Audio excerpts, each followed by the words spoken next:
una pong response ng Disaster Operations Center ng Office of the Vice President at ng Satellite Office, Southern Mindanao Satellite Office ng Office of the Vice President ay yung pagpapadala ng kalusugan food trucks namin noong panahon ng search and rescue sa mga nawawala at mga biktima ng malakas na lindol.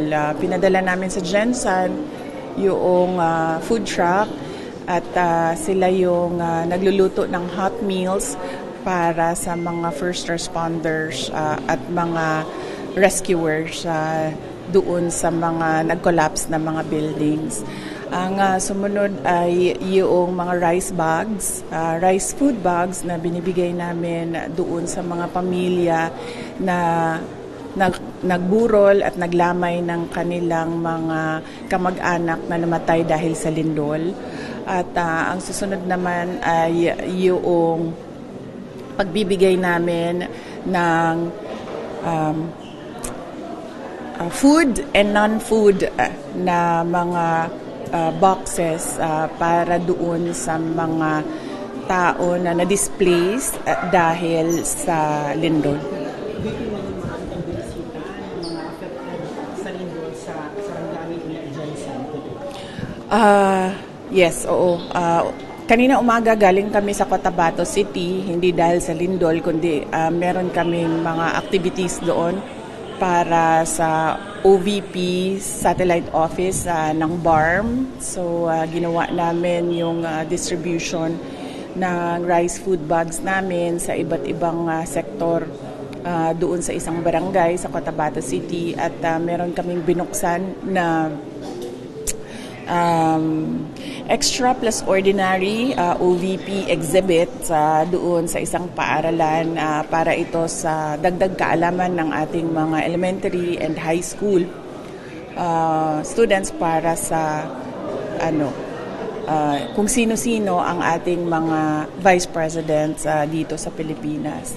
At ang sumunod ay yung pagbisita natin sa probinsya ng Sarangani para doon sa mga namatay at na sugatan o injured na nasa hospital. Ganon din dito sa General Santos City, yung task ko is yung pagbisita sa mga pamilya ng namatayan at doon sa mga nasugatan dahil sa lindol.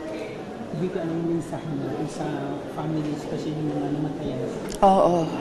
Kanina pinaabot ko doon sa mga pamilya ng mga namatayan ang pakikiramay ko at ng buong opisina ng Office of the Vice President, kasama na ang pakikiramay ng aming pamilya sa lahat ng mga kamag-anak ng namatay. At pinaabot ko din yung mensahe na hindi natin alam kung kailan mangyayari ang lindol, no? Wala siyang warning. Kaya ang pinaka mabisa na paghahanda, panlaban na magawa natin ay yung paghahanda natin na kung ano yung dapat natin gawin kung nandyan na yung lindol para hindi tayo nagpapanik at laging nasa isip natin kung ano yung mga dapat natin gawin kapag nandyan na yung ground shaking. May reaction din sa Senate, magulo ngayon ang Senate. Especially sa leadership, dalawa yung Senate President ngayon, si Alan Peter Cayetano, acting Senate President Linda Chela. Oo. Yung kaguluhan sa Senado, no, ay nagsasalamin ng leadership ng administrasyon. Yung kaguluhan at kawalang direksyon ng ating bansa ay nagsasalamin ng kung ano yung klase ng leadership meron ang nakaupo sa palasyo at ng ating administrasyon. Dahil lahat naman ng tao nagre-recognize sila ng kung ano yung direksyon ng isang leader. Pero kapag wala yung direksyon, wala yung vision, ay nagkakanya-kanya talaga ang mga tao. Yan yung nakikita natin sa hindi lang sa Senado but sa buong bansa. Sa dalawang Senate President, si Acting Linda Chela at si mensahe mas kanina?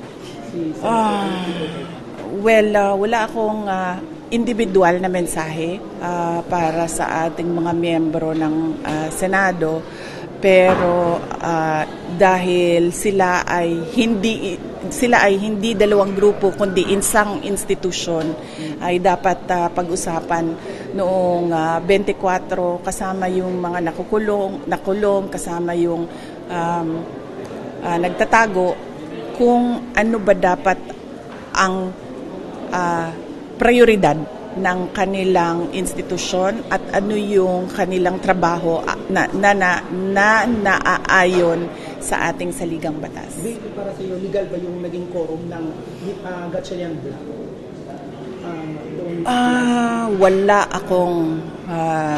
Wala akong legal na opinion sa mga pangyayari. Mas mabuti sana kung meron o masasagot ng Korte Suprema kung ano ba talaga ang i-recognize at ano ba dapat ang ways forward ng ating Senado. Dito malalapit na yung impeachment trial sa Senate. Wala naman ako. Ang preparation, ang paghahanda ng impeachment trial ay iniwan ko na sa mga abogado. Sinabihan ko na rin sila na susunod na lamang ako sa kung ano yung desisyon ng mga abogado. Kasi ako bilang abogado, meron din akong mga iniisip, meron din akong mga gustong gawin, pero sa aking estado na ngayon ako ay client, kinlaro ko yon sa mga abogado na gawin nating maliit lang yung team para madaling makapag-usap at kung ano yung sa tingin nila pinakatama at pinakamabisa at pinakamagaling na paraan ng kanilang defense ay susunod lang ako bilang kliyente nila. Last ng VP. Ala ka, oy. Pwede mo ba sabihin kung sino ang ano mo? Ano mo? Hindi ako makakomment dyan. Wala akong alam dyan sa ICC. Tanong mo yung abogado, ang pinaka tama na tao na magbigay ng komento sa ICC na kaso ni dating Pangulong Rodrigo Duterte ay yung kanyang abogado ngayon.